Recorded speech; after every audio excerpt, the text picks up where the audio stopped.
mat oyunu bitirir. Mat yapan oyuncu kazanır ve 1 puan alır. Mat olan oyuncu kaybeder ve hiç puan alamaz. Peki bunları biz skor olarak ya da scoreboardlara ya da panoya, listeye nasıl yazıyoruz arkadaşlar bunları? Sonuçta şu şekilde yazılıyor. Eğer oyunu beyazlar kazandıysa 1-0, eğer oyunu siyahlar kazandıysa 0-1 olarak yazılıyor. Yani beyazların hanesi sol taraf, siyahların hanesi sağ taraftır. Beraberlik durumlar neyse arkadaşlar, yarım, yani birin yarısı, o da 1/2 ya da 0,5 gibi rakamlar yazılarak yarım puan aldığımızda beyan ediyor. Bunlar ise beraberlik durumları oluyor. Onu da ilerleyenki konularda işleyeceğiz zaten. Bu diyagramda arkadaşlar vezir siyah şaha saldırıyor. Bundan dolayı şah çekilmiştir ve siyahların şahını kurtarması gerekmektedir. Yani güvenli kareleri alınması gerekmektedir. Bu saldırıdan nasıl kurtulabilir?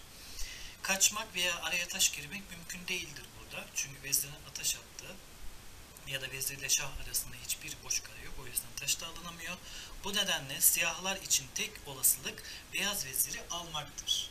Bu durumda, yani bu diyagramda. Ama bu diyagramda ise bu konumda da siyahlar şah tehdit altındadır. Ancak bu kez siyah şah beyaz veziri alamaz. Sebebi ise arkadaşlar beyaz vezir fil tarafından korunmaktadır. Yani korunaklı bir şekilde şaha yaklaşarak saldırı düzenlenmiş. Şah çekilmiş ve kurtuluş yok arkadaşlar burada. Siyah şah mat olmuştur.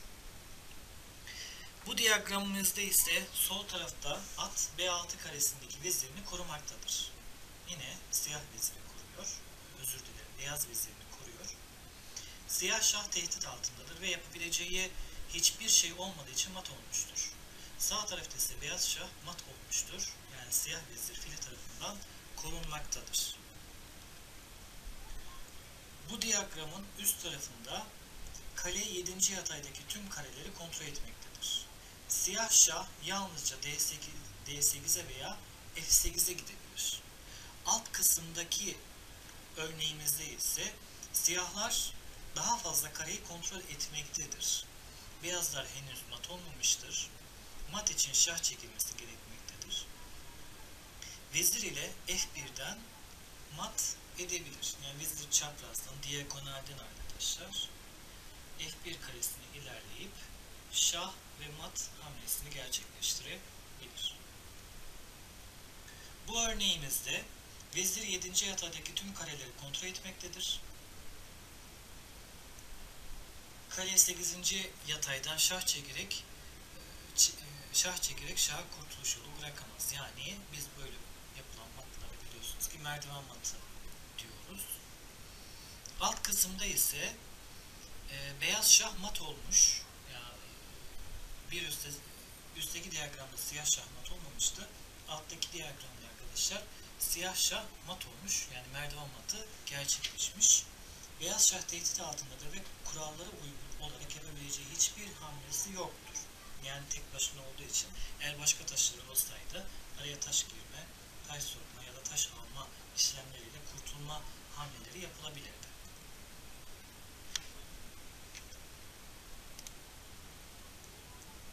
Evet arkadaşlar, devam ediyoruz. Sol tarafta beyazlar C1'deki kalesini oynayarak mat yapabilir. Her kalenin kendi görevi vardır.